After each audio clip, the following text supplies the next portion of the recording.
This campaign is not just about electing a president. It is much more than that. And I'm the only candidate for president who will tell you another unpleasant truth. And that is that no president, not Bernie Sanders, not anybody else, can alone do what has to be done to rebuild our disappearing middle class.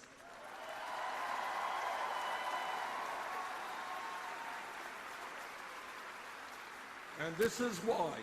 The reason is, and it doesn't give me any pleasure to tell you, but it is the truth, that Wall Street has endless supplies of money and unbelievable economic and political power. Corporate America has enormous power. They will shut down a plant in Oklahoma tomorrow and move to China if they can make $5 additional profit.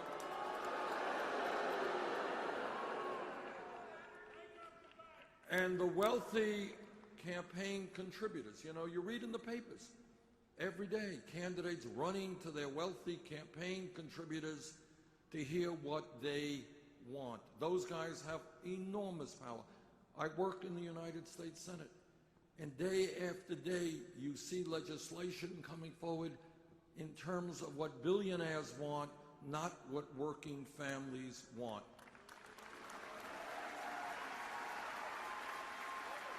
So the only way we make changes is when millions of people stand up and fight back.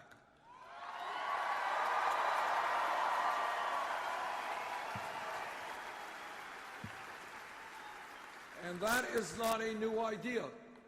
That is the history of change in America. Change never occurs from the top on down. It's never some president or a Supreme Court justice who wakes up in the morning and says, you know, I have a great idea, I'm going to do this or that. That's not the way change takes place. Real change always takes place when millions of people say the status quo is not acceptable, there must be change.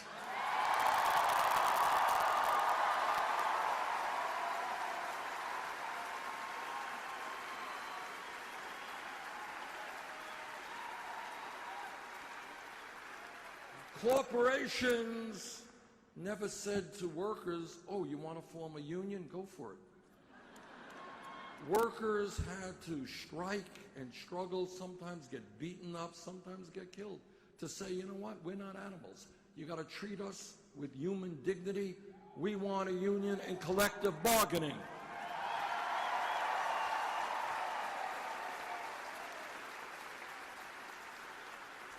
Progress in civil rights took place because millions of African Americans and their white allies said, you know what, in this country we will not tolerate segregation and racism and bigotry.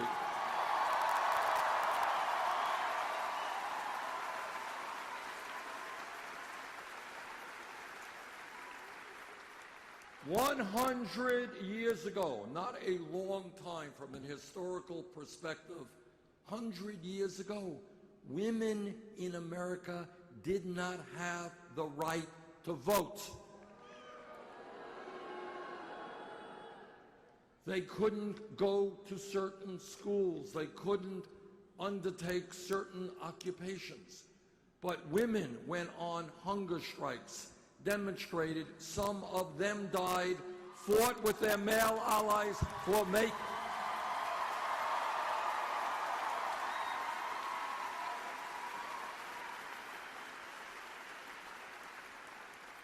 demanded that women in America would not be treated as second-class citizens.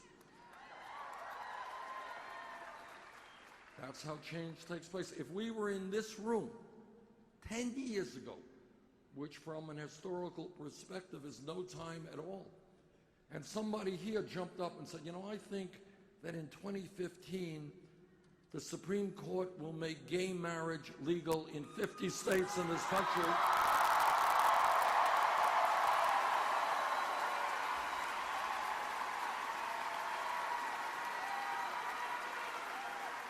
If anybody said that, the person next to him would have said, "What are you smoking?" Which opens up a whole other discussion.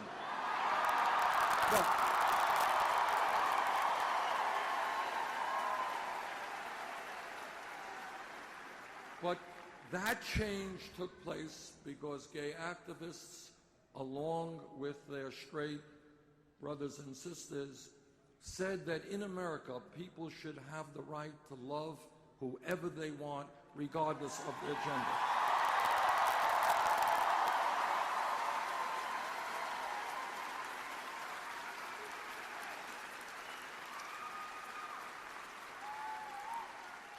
And let me give you a more contemporary example of how change takes place. We were here 5 years ago, and somebody said, "You know, I think we should raise the minimum wage to $15 an hour." Somebody else would have said, $15 an hour? That's more than double the minimum wage today. You can't do that. But you know what happened? All across this country, fast food workers, the people in McDonald's and Burger King and Wendy, they went out on strike. They demonstrated. And then you know what happened?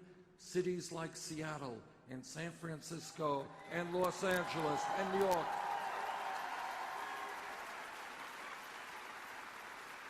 And now all over this country, people are saying workers have a right to a $15 an hour minimum wage.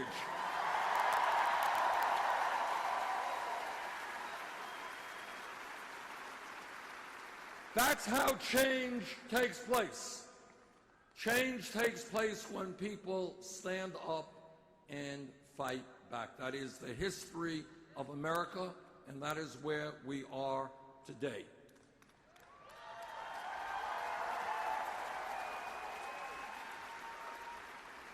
Now, I want to take a minute to just talk about some of the differences that Secretary Clinton and I have on key issues. When I decided to run for office, I made a decision that I would not have a super PAC.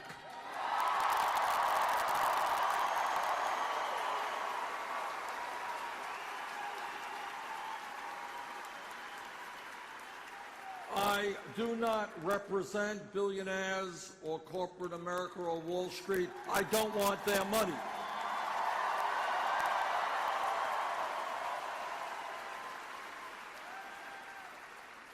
And the way we have raised our campaign funds is pretty simple. We've gone out to working families and we said, if you want to change America, we need your help. We know you don't have a lot of money. Pitch in what you can. And you know what happened? In the last 10 months, we have received over 4 million individual contributions.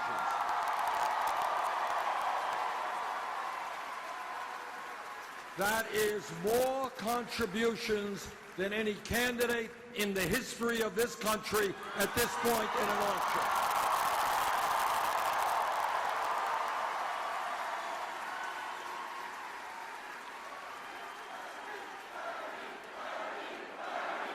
Thank you. And do you know what the average contribution is?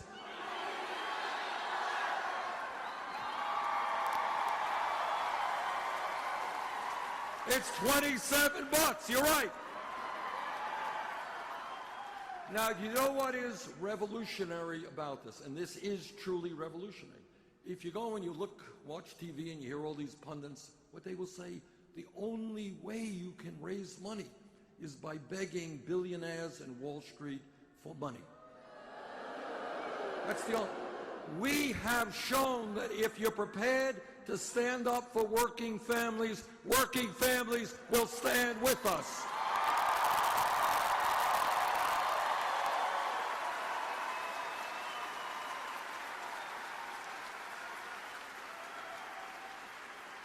So to paraphrase Abraham Lincoln at Gettysburg, this is a campaign of the people, by the people, and for the people.